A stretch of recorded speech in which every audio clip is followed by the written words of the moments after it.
So let me double check the sound and everything. Bismillah. Assalamu alaikum, everyone. It gives me great pleasure to deliver the opening speech at this timely and significant conference on Islam and AI challenges and opportunities, co-sponsored by NAMES and the University of Cincinnati. So my opening speech is confined to maybe 10, 15 minutes, 15 minutes at most. So it won't be too boring, hopefully. So let me begin. We meet today at a turning point in history, an age when the boundary between the human and the machine is being redefined before our very eyes. Artificial intelligence, or AI, once confined to science fiction and the laboratory, now pervades our homes, our classrooms, and our mosques, and even our innermost thoughts. AI writes our essays, diagnoses our illnesses, analyzes our emotions, and increasingly mediates our access to religious knowledge. It translates the Quran, simulates theological debates, and even attempts to produce fatwas. In short, AI is no longer a neutral instrument of calculation. It is fast becoming a participant in meaning-making, a silent co-author of our intellectual and moral worlds. This conference seeks to explore not only the technological and ethical dimensions of AI, but also the theological, philosophical, and civilizational questions that lie at the heart of this transformation. So let us begin by challenging a comforting illusion, namely the notion that technology is value neutral. AI is often described as a tool, a mere extension of human ingenuity. Yet, as Louis Mumford and others have shown, no technology is ever truly neutral. Each embodies a certain worldview, a set of assumptions about reality, knowledge, and human purpose. But unfortunately, we ignore this longue durée view when we investigate the social implications of AI.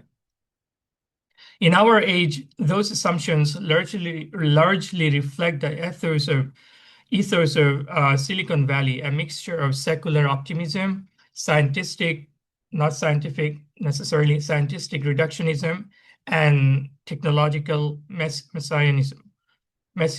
Its unspoken creed is that everything, from consciousness to creativity, from love to faith, can ultimately be quantified, modeled, and optimized.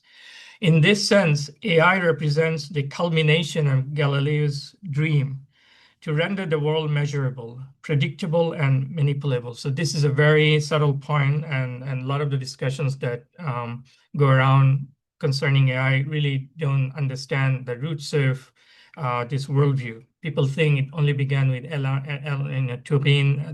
in the 1950s and others in the US. However, if we really want to go back to the root of this kind of worldview, why we think that today AI is able to replace human beings or will be able to develop AGI and super intelligence and those kind of highfalutin ideas, we'll have to understand its roots in the 17th century.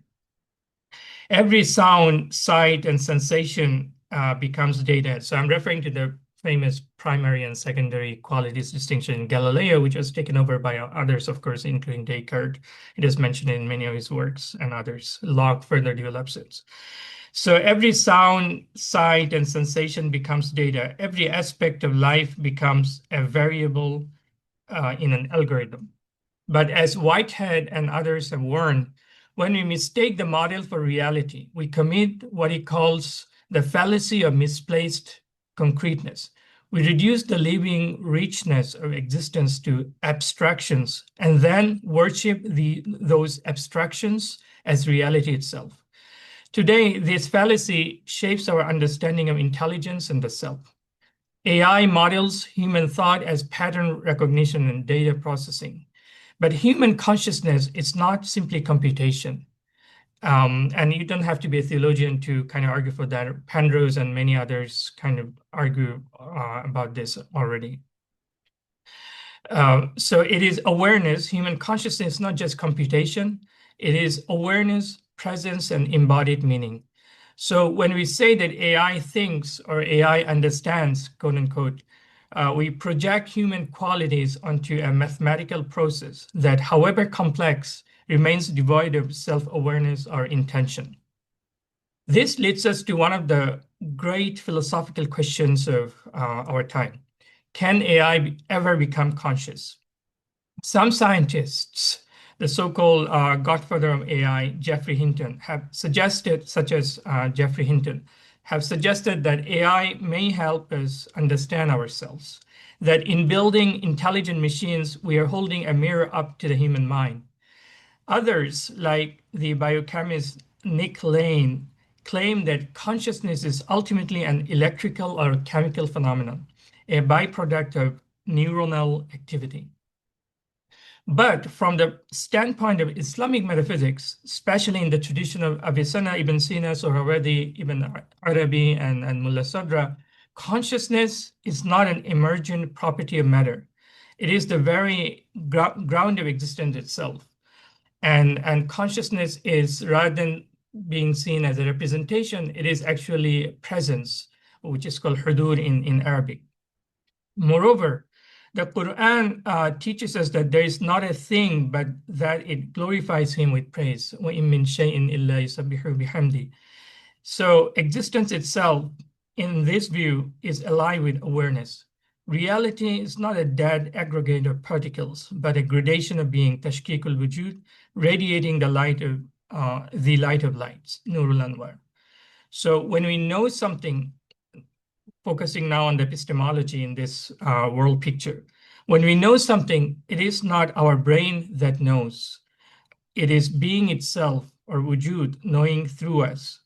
The human self participates in this luminous chain of awareness. Thus, knowledge is not representation, but participation, not computation, but communion with the real. From this perspective, to claim that machines might become conscious is to misunderstand both consciousness and machines. A model can simulate patterns of thought, but it cannot, quote unquote, taste experience. It can algorithmically define sweetness, but it can never know what it is to taste honey. More importantly, the subtle point which is often ignored is that while ChatGPT or any such model can simulate many conscious behaviors, it lacks any causal power. And it's a very subtle point. Unfortunately, I don't have time to elaborate on here. Thus, the question, can machines become conscious? It's actually it's incorrectly posed. The deeper question is, can we rediscover what consciousness truly is before we attempt to replicate it? That's for me at least, $1 million question that we're not even asking. But let us now ask the question, how is AI transforming our understanding of the self? In a world saturated with digital technology, we are increasingly outsourcing our memory, judgment, and imagination to machines. Algorithms decide what we see, whom we trust, and even what we believe. This mechanization of meaning leads to what Heidegger called enframing, a mode of seeing the world purely as resource, something to be manipulated and optimized. That was indeed the dream of Bacon and others, obviously. And yeah, I guess we have come a long way. Under this gaze, the self too becomes a resource, a bundle of data points, a profile to be curated, marketed, and sold. AI does not just process our data, it subtly reshapes our desires, narrowing the field of what seems possible and meaningful.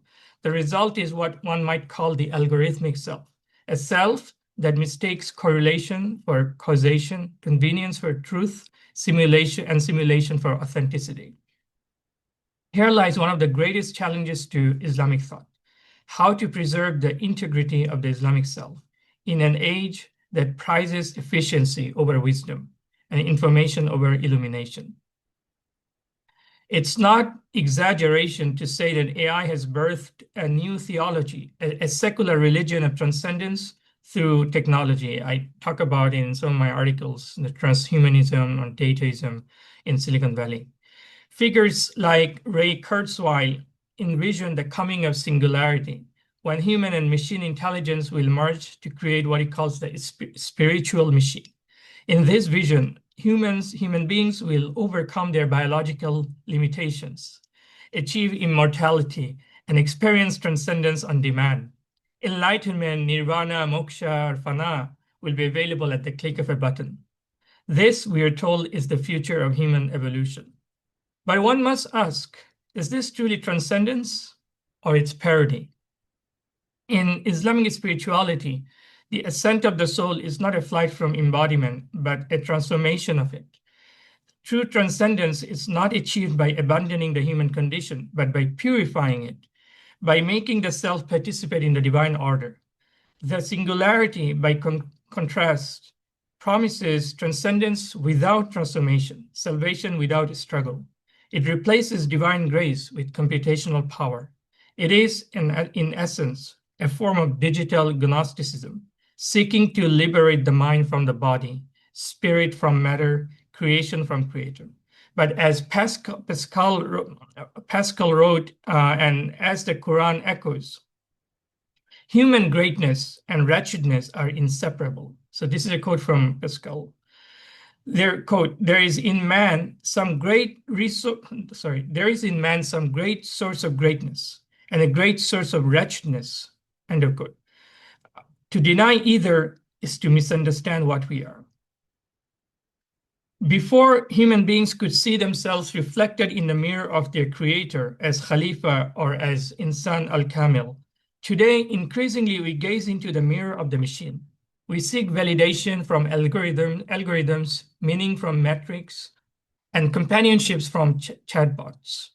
The machine which we built to reflect our image now threatens to define it.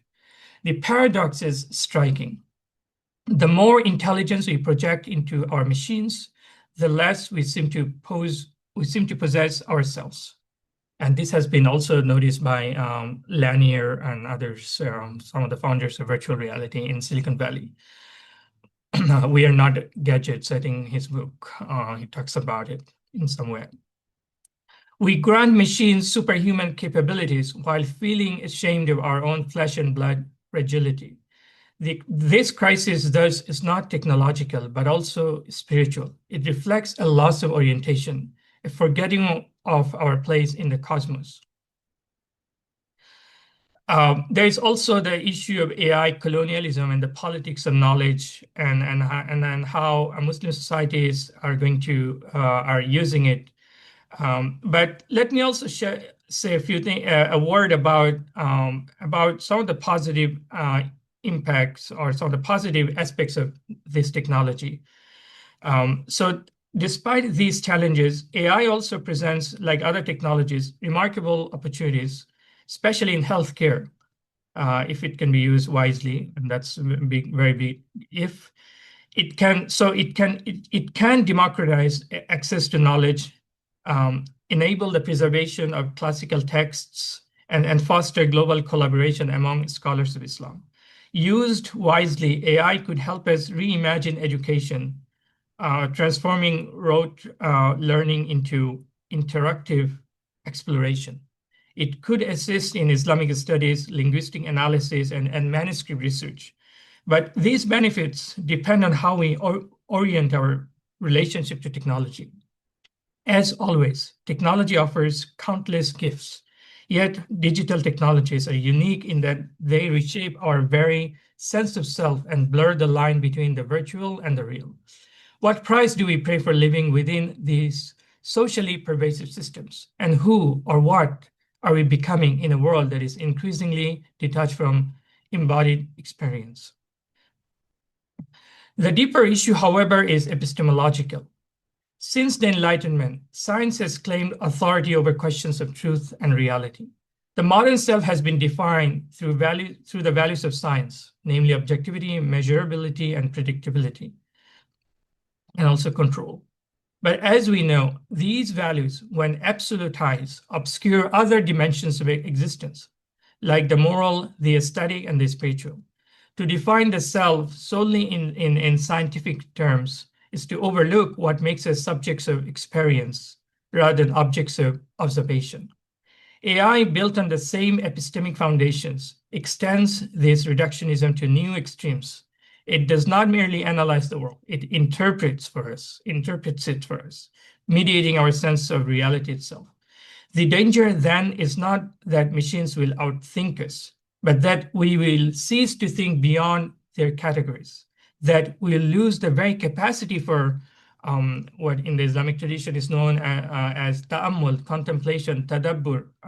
Some of these are Quranic terms, remembrance, pondering, that defines human intelligence in the Islamic sense. We stand, therefore, before a Faustian bargain. In our quest for mastery, we risk forfeiting our souls. The Quran describes the human being as a trustee, a being endowed with reason, will, and moral awareness. This role is not transferable to machines. No algorithm can bear the divine trust, amana, or have consciousness whose essence is not representation, but concrete presence, or hudur. Again, this is a very subtle philosophical point which needs to be elaborated elsewhere. Yet, AI challenges us to re-articulate what this trust means today. How can we affirm human dignity in an age when the boundaries of intelligence are being redefined? How can we ensure that technology remains subservient to the human spirit rather than its master? Thus, the challenge for Muslims is not merely to Islamize, quote unquote, Islamize AI by building similar technologies, but to rethink intelligence itself in light of Quranic anthropology, that knowing is an active participation in divine self-disclosure, not mere computation. Let me conclude with a note of balance, though. It is easy to respond to AI with either uncritical enthusiasm or apocalyptic despair. Both are forms of escapism, in my humble view. The real task is discernment, to see clearly the dangers, but also the possibilities, and to respond with wisdom. AI, like every creation, reflects its creator. If it mirrors our greed and our pride, it will magnify them. But if it reflects our humility, our curiosity, and our longing for truth, it might yet become a tool for self-understanding and renewal in some way. The Quran teaches that God has subjected the heavens and the earth to humanity, that you may reflect. The ultimate purpose of all knowledge, particularly knowledge that helps humanity comprehend the true nature of reality and liberates it from the bonds and fetters of earthly existence, has always been this Quranic reflection. In the end, the question is not whether machines can think, but whether we still can. The challenge of being human in the age of AI is that if we focus solely on computational intelligence, we cannot compete. AI will soon surpass us. In fact, it is already surpassing us in many domains. The only way to preserve our humanity is by turning our attention to transcendence and the transcendent values that enable us to rise above the narrow confines of our everyday self with its negative emotions and self-deceptive desires. Thank you. So that's very much it. Oh, yeah, I made it on time. So